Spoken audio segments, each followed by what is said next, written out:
KBC Studios in Kampala. This is Good Morning Uganda Extra.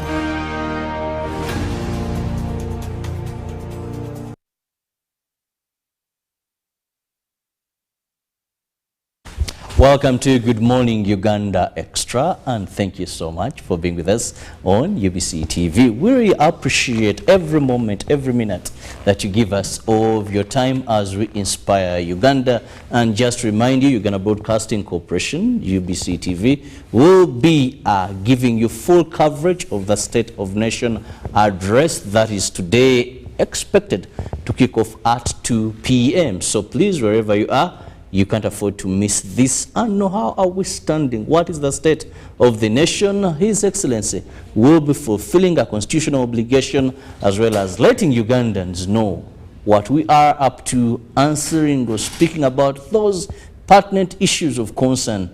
So let all your eyes be glued to our TV set, UBC TV, because we'll have that for you. Now we are looking at something also interesting. Though earlier we talked about paying tax and how many people, or a number of people, don't appreciate why they should be paying tax, because some believe it is a reduction to their profits, because you only pay tax when you're making profits. If you're not, well, then URI will take nothing from you. So join me to welcome the taxman, as in the Bible is referred to, but this is the Acting Supervisor, Public Relations and Communication, Uganda Revenue Authority, and I'm very interested to hear from him this morning, more so that actually now we are almost coming to the end of a financial year and we don't have so much left time for us. So join me, welcome Comrade Solomon Achimgoye, most welcome. Thank you so much, Comrade Robert, for having me this morning. How are things, you know? First, we are eager to know, will you have enough time to fulfill your obligation of what we are supposed to collect for this financial year? Of course, we know now we are going to another budget, which is almost, we have an increase of about 2 trillion there. What we expect from you to collect from us is also a bit higher from what the previous financial year required. So, will we hit our target coming from URI? Thank you so much, Robert. I actually thought you would ask that question. And it's a very important one. Indeed, the stakes have never been higher, if you asked me, because this financial year we've been operating on 48 trillion Ugandan shillings budget. And out of that, URI had to mobilize, we tend to like using that word, about 25.5 trillion of that money, and that's quite a significant amount. And of course, with a new budget coming in that is even steeper, the target is certainly also going to be steeper. But the beauty with the revenue mobilization is that it operates exactly like how middle distance or long distance operates. And in here we see, if you know the likes of Haile Gabriel Selassie, the long distance legend, if you know Kenenisa Bekele, if you know Mo Farah, I almost called him Salah, yet I'm not a Liverpool man. And if you also know our own legends in their own right, I mean, we have Jacob Kiplimo, then we also do have Joshua Cheptegei, who is soon to be one of the greatest of all times, if he's not already. And as they do their running, you do realize that towards the end, there's one thing that is synonymous with all their races. They put on what they call a kick. That last lap when the bell has been rung and everyone is put on notice that this is the final one. These guys literally get into another gear and it's like they're just starting the race. That is what June looks like. So URI at this point in time is putting on a kick as we are going to actually explore. I'm going to be breaking some of those elements down that URI is doing in that final lap. And the beauty with it is that even as you get into the kick, you're already building onto this very good work that you've already been doing throughout the course of the year. So that is what gives us confidence. You know, that confidence that Cheptegei usually has when he has about a lap to go, even when a guy is ahead of him, he knows that he's going to, you know, circumvent and get that guy and actually get past him. So we are confident. This is a marathon. Now, at such a point, what are your priorities? Thank you so much. Beautiful question. We have quite a number of priorities. There are some tax heads that we are firmly focusing on, and these tax heads have actually informed a number of moves that we have put in place. One of them is presumptive. The presumptive tax, the one that is payable by people who are going through the process of business incubation, and I tend to call it that because you know that anyone who's doing business in Uganda and their turnover, or should we say total sales per annum, is somewhere in between 0 and 10 million, not more. A person like that in the tax system that we have operating here is not supposed to pay tax because that business is a baby. And we would like babies to grow. So at that point in time, just like how parents are giving babies Cerelac and all those other things, it is the same thing here. We want the baby to grow so that they get into shape, so that they now start to remit taxes from a place of comfort. Now, even when they start to remit tax, we don't put them in the deep end immediately. And this is another element that I would like Ugandans to appreciate. When a business has broken into the threshold of above 10 million in terms of turnover, but not exceeding 150 million, that business pays what we call presumptive tax, or for simpler language, let's call it the small business tax, the tax payable by a small business, because in tax context, a small business is that one that is running a turnover that is in between 10 million and 150. Now, you do realize that even the way that tax is administered, it's basically training ground for the deeper tax that I'm going to get into shortly. Because at this point, we see someone paying fixed rates that are dependent on their turnover. And you do realize that the higher this person grows, the more the tax that this person is supposed to pay. In a sense of a person whose turnover is between 10 to 30 million pays about 80,000. That's for a whole year, depending on whether they have books or not. Now, if a person has books, they pay even way less than that, Robert, because then they get to pay a percentage of 0.4% against that money that is above the threshold. Now, the more the business grows, the more that business has to pay. But for very specific reasons, the highest amount of presumptive tax payable by a business that is running a turnover that is approaching 150 million a year is 900,000. Sure. Yes, and when you look at it, that is less than 1%. But what happens is that some people do not appreciate bookkeeping. And when you don't appreciate bookkeeping, you end up in a situation where you're not actually filing.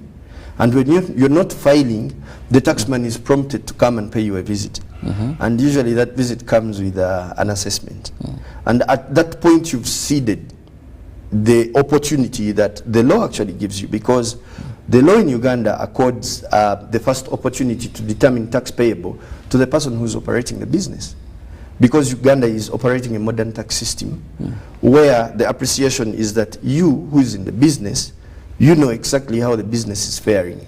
So when you do your books, you end up paying way less because even in the presumptive breakdown, the way it is set up, a person who is keeping their books and they are in tandem with where they are in terms of the financials, that person will actually pay the other rate that I talked about, the percentage, depending on where they are in terms of that presumptive band. While a person who is not keeping books is the one who is now going to pay the predetermined money, that is the 80,000, the 200,000, the 400,000, the 360,000, and the pinnacle of 900,000 for that person who is about to break the ceiling. The idea in all of that is to utilize this time as a presumptive taxpayer to build the culture of proper bookkeeping, because you're going to need it when you break into the band that is beyond 150 million. That is the band of the big boys, if I can use that word. And when you break into the band of the big boys, then you start to remit income tax proper, the one where you have to break down and appreciate your total sales, then you deduct your total allowable expenses to arrive at what we call net profit, which forms chargeable income against which you apply the income tax rates applicable, and then you pay your money. So you do realize that to get to that point, you need to build capacity, you need to build the culture of bookkeeping, and that is what happens during this period when a business is going through the presumptive regime. So that once they are up there, they know exactly what to do, because up there is also where you find things like VAT, because VAT is also payable by businesses whose threshold has hit the cap of 150 million per annum. That is also where you find a business in a situation where they have employees, quite a number of them who are paid money that is beyond 235,000 per month. And that business person has the onus of remitting pay on behalf of their employees. That is also where you find that a business is probably doing a lot of deals that are beyond 1 million, against which withholding tax is applicable. So the reality is that the system, the tax system in Uganda has an incubation period. It has dynamics in place to enable a business start off without paying anything. Then they start to pay a little as they surge up and grow in their turnover. Then when they have grown up to full capacity, they take on the full responsibility that is tax remission. Well, I know many are watching us, and maybe it is out of ignorance that they have been, because of lack of poor bookkeeping, that we hear them cry out loud that taxes are putting them out of business. That URI, I used to bring this amount, I can no longer do this, taxes have become taxes, and the situation seems so hard for them to move ahead. Recently I was speaking to a friend of mine who is into bottling some drinks. Told me, now I have this stamp, I pay for it this. There's so much of there. And I thought, is it ignorance or really is it poor assessment? I think we could call it under appreciation of some of these elements. But like, a story is told, very famous story about a family whose where there was a father, and whenever he would buy anything for his children, he would retain just a piece. Like if it's a bar of chocolate, he will like take off a very small bar of chocolate and he puts it aside. If it is a sweet, he will break a piece of it. If it is a packet of biscuits, he will take off some too. And the children asked him, "Dad, why do you always do that thing? You're eating our things." And the guy told them that, "I'm training you, because as you grow up and you become responsible model citizens, you need to appreciate the holistic package, so that you appreciate what is yours and what is not yours, even from a get-go. So that if you're operating a business, you don't find yourself in a situation where you're feeling like the taxman is taking something that does not belong to him. Yet, in the first instance, if you approach the business from the appreciation of the tax laws in place, you will know that, yeah, where I'm profiting, there's a chunk of my profit that I have to remit to government, which is a silent partner in every business, if you asked me. Then if you find yourself in a situation where the business has not gone well for you and you have nothing to remit, you still have the responsibility to declare to the taxman, and you let the taxman know that this year has been off for me, I've not made any money, this is my situation, and thereafter I'm not paying anything to you, by filing what we call a nil return. It is that is paid by, that is filed by businesses who are not in a profit-making position. URI is a very understanding entity, and it knows that sometimes things don't go your way, sometimes your costs might outweigh your sales, and you find yourself in a situation where you're in the negatives. You're not expected to pay tax where you're in the negatives. But where you're in the positives, the expectation is that you're going to be a model citizen who wishes well for Uganda, who is going to remit what is due to Uganda to Uganda. I love that, what is due to Uganda. Remind me of the days, give what belongs to Caesar. To Caesar and what belongs to God. To God. Now, recently, we have this issue of the e-receipt. And many people in the business community have received a number of complaints saying now, this much as it we benefit from it, be disabled, it enables us to track our goods, our businesses, but you know the way it's done, and I've seen a number of adverts, UBC are running so much of mpa e-receipt yange, even the hashtag e-receight. What is this all about? Thank you, Robert, for that question. So we introduced this trailblazing system in, I think, some 2-3 years ago, called IFRIS, Electronic Fiscal Receipting and Invoicing Solution. And I mean, I must tell you that nothing is really new, in a sense of something that is totally new. Receipts have been around, invoices have been around. Though the elements are not new. What is new is that now these two entities, that is the receipt and the invoice, have become electronic. That is why we are now saying e-receipt and e-invoice. But in a nutshell, what this system is helping us is to have a more transparent VAT administrative system, whereby every person who is operating business, at the point of doing business, at the point of making a sale, or at the point of incurring a cost, that is captured and automatically registered with Uganda Revenue Authority. That is why we are saying that these receipts should be fiscalized. So the system was introduced and it is helping us a lot in terms of administering VAT better. And we seem to actually see a knockoff effect even on other tax heads, because if someone is working with proper bookkeeping, because now the bookkeeping has been massively improved for those people who are already on EFRIS. Like they know at any one point in real time what their books are looking like in terms of sales made and in terms of costs incurred.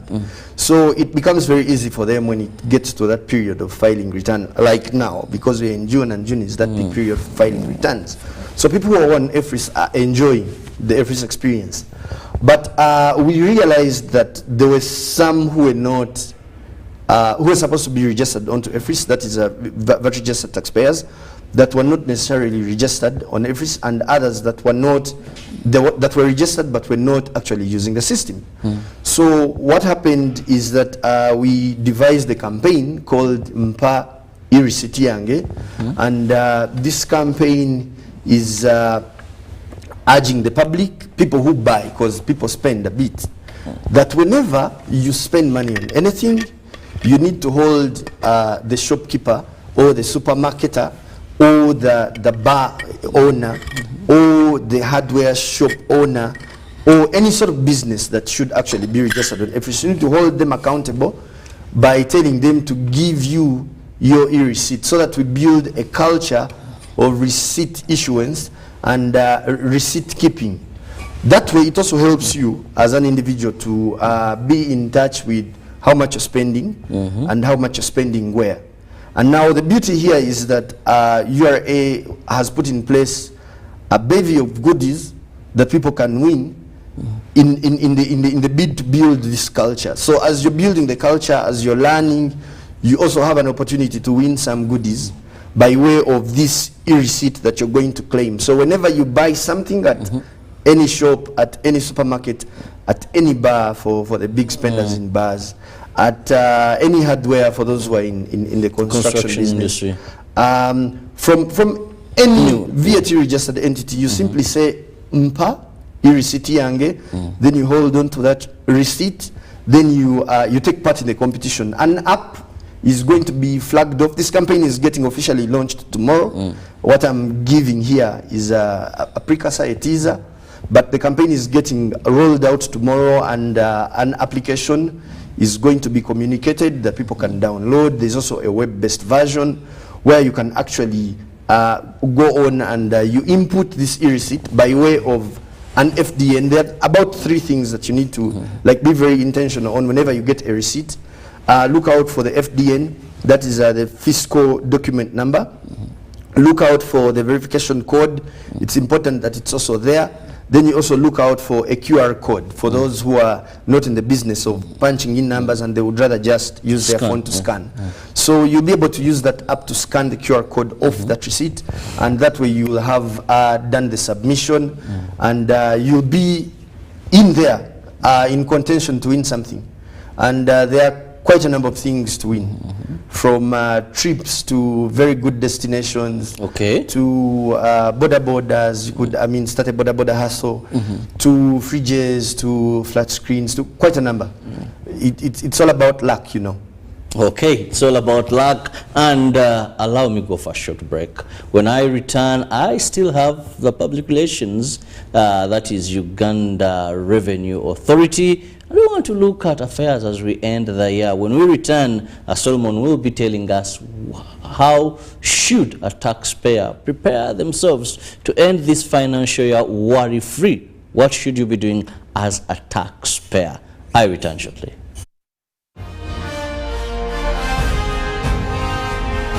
Live from UBC Studios in Kampala, this is Good Morning Uganda Extra. The Magical Egypt Tour 2023 is here. A heavenly miracle waiting across the natural and divine attractions of Egypt, such as Cairo, Giza Pyramids, Saqqara, Memphis, and many more that will offer the gift of a lifetime. The chance to unlock all of the hidden powers of mind and soul, gain the enlightenment of the past and the future, and develop the power of healing. Departure will be Friday 16th up to 23rd June 2023. Basic package starting at $1,200, 8 days and 7 nights. To register, come to Gotove Tours and Travel at Nalkwago Complex Suta, UG's Extender, George Street, Nakasero, or call +256 758 530 059 or +256 784 568 392 or WhatsApp +256 782 556 078. Only few slots are left. Powered by UBC Television. Juko. Yo. Check the shopping, man. What's your secret? Haven't you heard of the parish development model PDM? Yes, I did, but I thought it was just a talk. No, Sebatia. It is real. I and a few friends together formed a circle, accessed money from the PDM, invested in a portrait project, and now things are moving. Juko. I thought I was one of your friends. You are. But you left me behind. I didn't leave you in poverty. What you do, just visit your LC2 chairperson and your parish chief and start the process of economic transformation. Just like that. The parish development model is an initiative from the government of Uganda through the Ministry of Local Government designed to transform all lives of Ugandans for the better. PDM, my parish, my development, my life.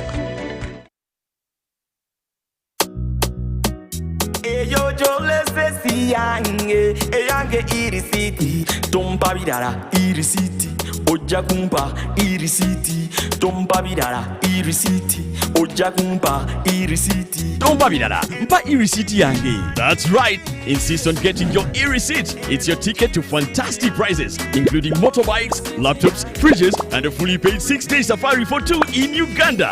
Take a picture of your e-receipt, upload it to the URI website or mobile app, and you could be the lucky winner. The more receipts you upload, the higher your chances of winning. Terms and conditions apply. More details on our social media channels. Uganda Revenue Authority, developing Uganda together.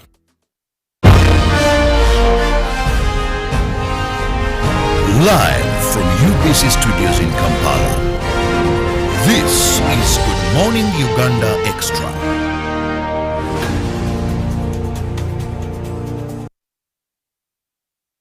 Still coming to you live from Broadcast House here at Nile Avenue. Robert Kirabo with my guest Solomon Chimbugwe, who happens to be the acting PRO and communications manager that is at the Uganda Revenue Authority, URA, our tax body. And we are still looking at how best you should close this financial year as a taxpayer worry-free.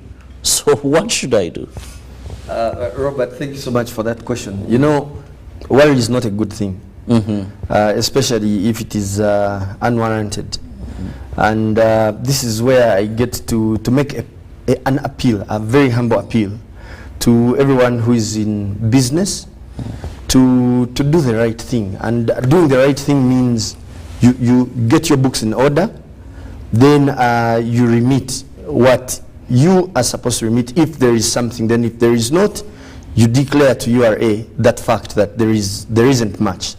But speaking about the responsibility that people need to take care of to get into the new financial year worry-free, I'll start by talking about the 30th June date that is quickly coming, and this is the deadline day for most people, especially those who are running their businesses on a calendar year.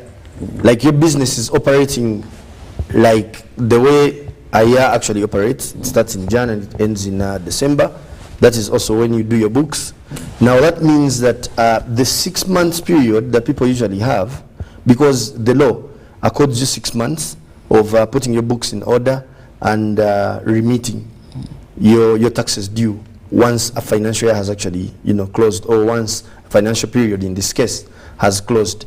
Now, for those people who are operating their businesses based on the calendar year, the deadline for the 6 months during which they have to comply is approaching on 30th. And we are saying, do it early. Don't wait for 30th, don't wait for 29th, don't wait for 28th, because this system is web-based, and the internet can do internet things. On any given day, it can jam, anything can happen.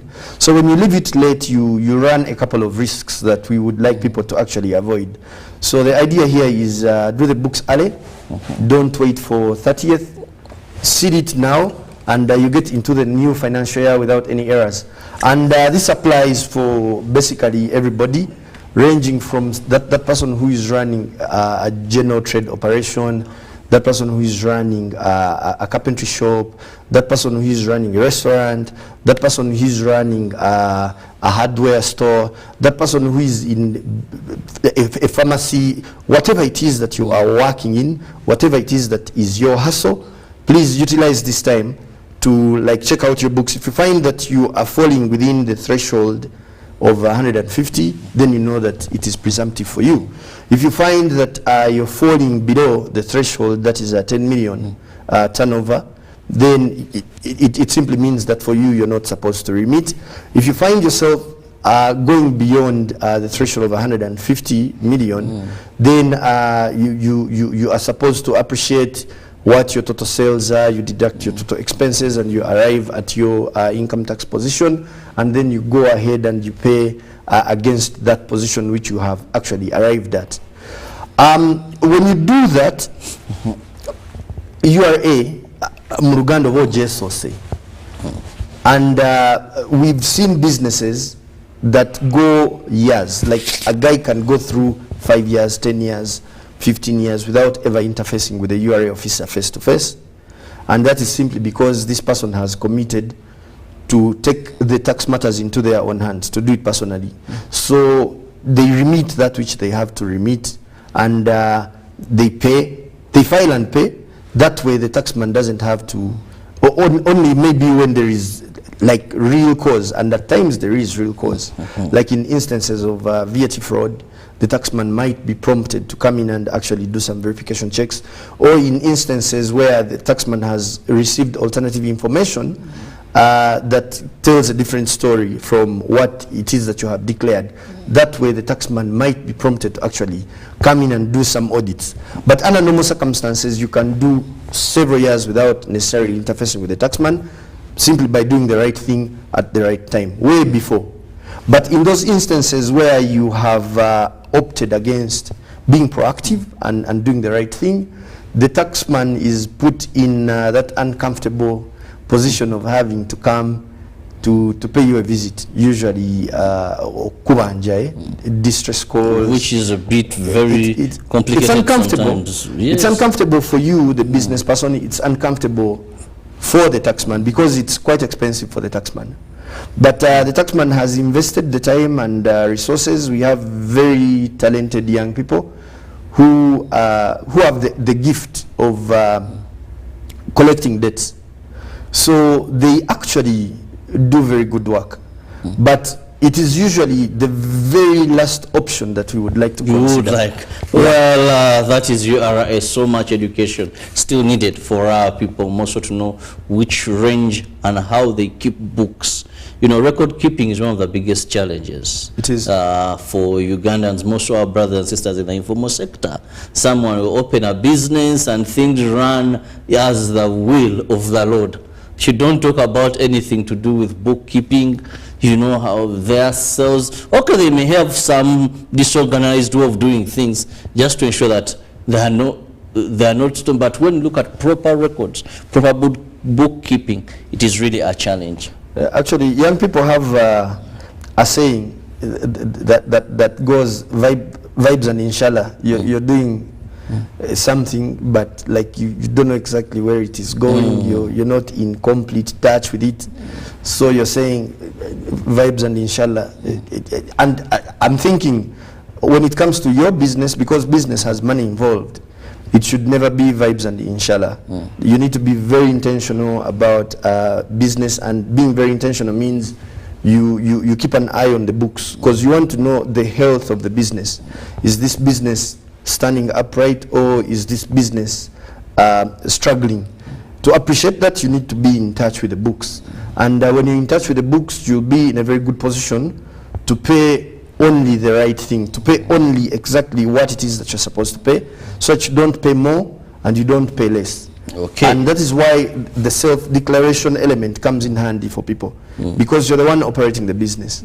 But when you've failed to take advantage of that, then the taxman is prompted to come and declare for you by way of an assessment, which in its very nature is going to be unfair to you because it is not accurate to the extent to which you would actually be accurate when you're, doing now, the Solomon, that also pushes me to asking, of course, you're winding up a financial year with less than a month, but URA, what is new? You know, you're always innovative. As we are getting used to this particular, then again, you invent something else. Now it's eIriciti Ange. You can mention of a series of innovations that you've been coming up with, all for the betterment of tax collecting, I must say, because even your tax base has expanded. And I think it's now every year we get new people brought on board that weren't paying. So this time around, what is new? Do you have anything new? Thank you so much. You know, like you've clearly indicated, we are growing the tax base by hundreds of thousands of Ugandans every quarter. And by close of this financial year, we've been closing in on 4 million. We hope we can get there, but we've been past the 3.6, and we want to get it to 4 million.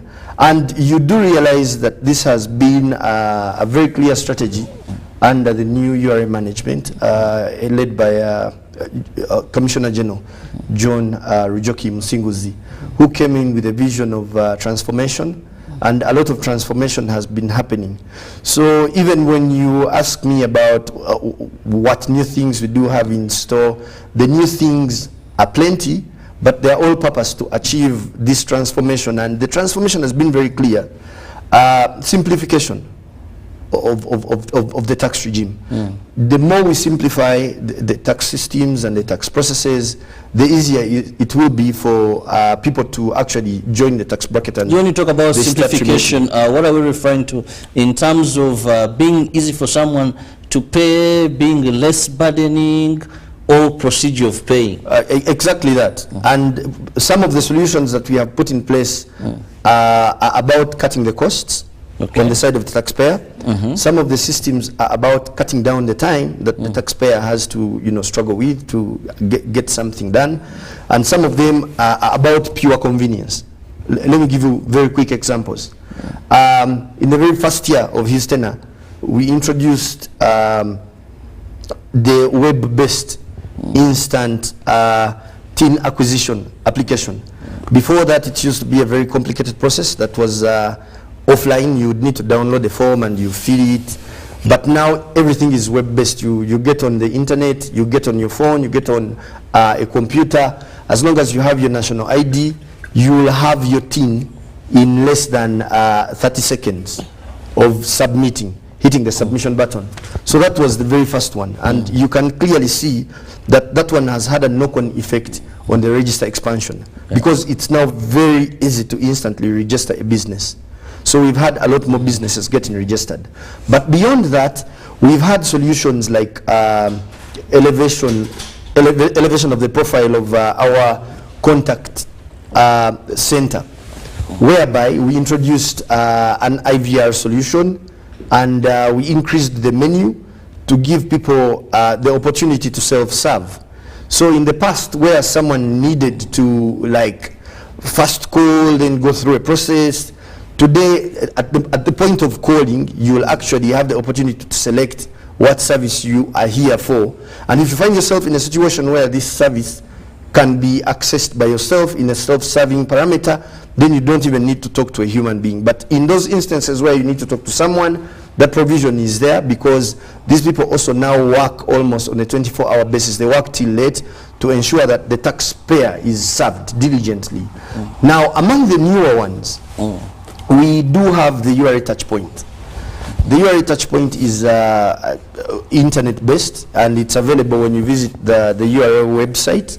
You will see there is a scroll that is inviting your eyes. That scroll is the URI Touch Point.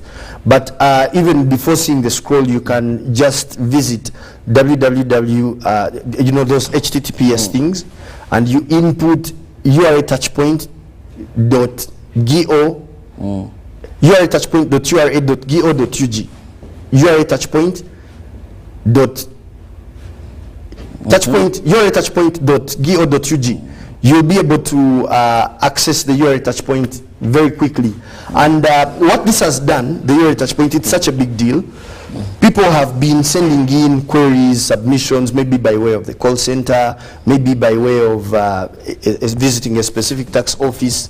You live in Natete, so you've gone to the Natete office to put a query there, or you've gone to the Ginger office, you've put a query there. We are saying you don't necessarily have to move to the URI office to get a query solved, because the URI Touch Point is now a collection center for all the queries that are brought to the taxman, and in a very transparent environment, because it has visibility for all officers and managers and even senior managers. We are able to track and trace which query has been remitted or submitted at what particular station, and we act on it instantly. So we are seeing a very increased turnaround time when it comes to addressing taxpayer issues, courtesy of the URI Touch Point. But there is also this one that I'm fascinated about the most, that has transformed border control and border management. Okay. That is the non-intrusive inspection technology, NII.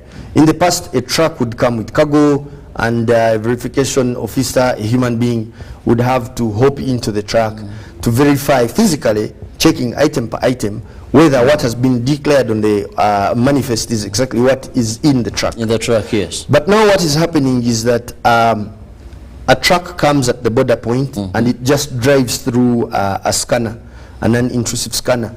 And the scanner will be able to look into the truck within seconds and identify if there are any red flags within the consignment that is within the truck vis-a-vis that which was declared. And what that has meant for us and for the people who are in business is that people are no longer wasting time at the border, because it's a matter of like driving through. Now, if you have some elements within the truck that are cause for worry, they are flagged off, and the truck is stopped, and actual verification is now done, but it is informed by the technology. The technology has already flagged that truck. And half the time we've actually found interesting things on such trucks. We had a truck that was, a cesspool truck. Cesspool trucks? It drove through the scanner, and it was supposed to be an innocent thing because it's a cesspool truck, and it was empty, and it was coming back from South Sudan. So the scanner recognized some elements within the cesspool truck, and it was flagged, and it was duly stopped, and upon physical verification, items were found within the cesspool truck. You can imagine items within a cesspool truck, an empty cesspool truck, and smuggling was averted. So this technology is really helping us a lot. Then we do have, and this is perhaps the very last one that I'm going to talk about, because we are really coming to the end of the show, but we've introduced a USSD code, and this is very exciting. And we are saying, whatever it is that you have to do, if it is tax related, now everybody has an opportunity to do it personally. Chikole personally. It's another campaign that we're actually doing. To do it personally, you just hit, you get on your phone, whether it is a high-end smartphone, those iPhones, Pro Maxes 14, all those series, or if it is a clever phone, like a basic Kabiriti. You don't have to struggle with things to do with the internet. You don't have to struggle with an internet cafe. You don't have to look for a plug for URI purposes. You just need to get onto your phone, and you punch in the code *285#. The code is *285#. And once you've done that, you will access a menu, and that menu will help you sort so many things. Now you're able to pay taxes. You're able to check out your TIN profile. You're able to generate PRNs, if at all you need to generate a PRN to pay, a particular tax. You're able to take care of your advanced income tax. You're able to take care of PAC fees for those who actually are supposed to pay PAC fees. You're able to take care of all your licenses, like things to do with driving license, things to do with passport payments. You're able to do all of that and more by simply dialing *285#. Even express penalties. In instances where you are supposed to pay an express penalty, imagine, it is so fast that you're able to do it in jam when a policeman is fast approaching. Let's suppose, and you've not been able to pay it, and now you're seeing him approaching, but you know the PRN number of that chipapula. You simply dial *285#, and you're able to make that payment before the policeman arrives, so that by the time he comes to your car, you're simply telling him, my boss, I cleared this thing a long time ago. So we realized that there was a very big section of Ugandans who were locked out, for lack of a better word, by these internet-based systems. And they were always telling us during several engagements, give us something that is going to make our life even much easier. So URI cooked, and our IT team now made available that USSD code *285# to solve exactly that problem. So today, if you're living, say, in Luka district, you do not need to go all the way to Kamuli or all the way to Jinja to handle your tax matters. You can handle your tax matters from the confines of your shop by simply dialing *285#. And you get that payment done. For all the taxes that do not go in excess of 5 million, which is the threshold, you can handle them using that USSD code. And this is something that we are actually seeing the public embrace. They are starting to utilize it, and money is starting to trickle in. So going back to the initial question that you asked me when we were just starting, I told you about the kick that the Cheptegei deploy. These things that I'm mentioning are actually part of the kick, because presumptive tax is one of those tax heads that we are firmly focusing on during this very last bend, as well as advanced income tax, because these are tax heads that were not very easy to pay for the people who were operating businesses that were actually falling within those categories. But with this USSD code, we are seeing that ease, and we are doing a lot of advocacy, we are doing a lot of groundwork. We have a team that has been flagged off, and their job is to simply go out there in the fields and help people to actually utilize these new platforms to actually meet their obligation of paying presumptive tax, rental tax, and advance income tax. Well, so much innovations at URA with the aim of ensuring your obligation to pay tax is simplified and is really available for you, that you don't find paying tax even when you have the money as a burden, but something just at the comfort of your home. A lot of innovations, but I must let you go. I'll just have your last word to my viewer. Thank you so much, Robert, for hosting me. Thank you for the opportunity that you have accorded me to come and share with the business people and the taxpayers. And as I leave the studio, I have just two messages. One is *285#. *285#. *285#. That is the USSD code. That is your plug to solve any tax-related issue that you would like to solve from the confines of your office. The other thing that I would like to leave the taxpayers with is that receipt. When you buy anything, tell the person who has sold you an item, mpa receipt yange, because with that receipt, you could win yourself an opportunity to go to a very beautiful destination. You could win yourself a fridge, you could win yourself a motorcycle, you could win yourself a flat screen, you could win yourself a phone, you could win yourself just about anything by simply holding on to that e-receipt. So demand for it.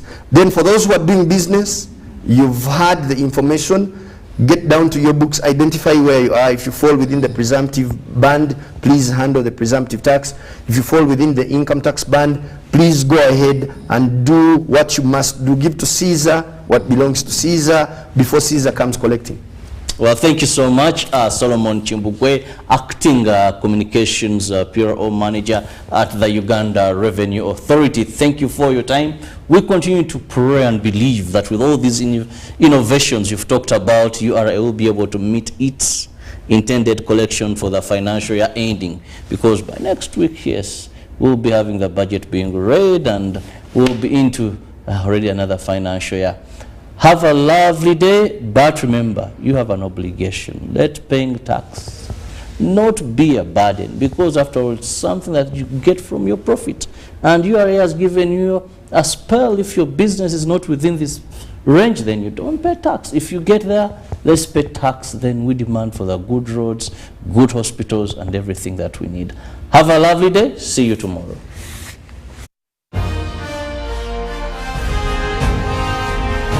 Live from UBC Studios in Kampala. This is Good Morning Uganda.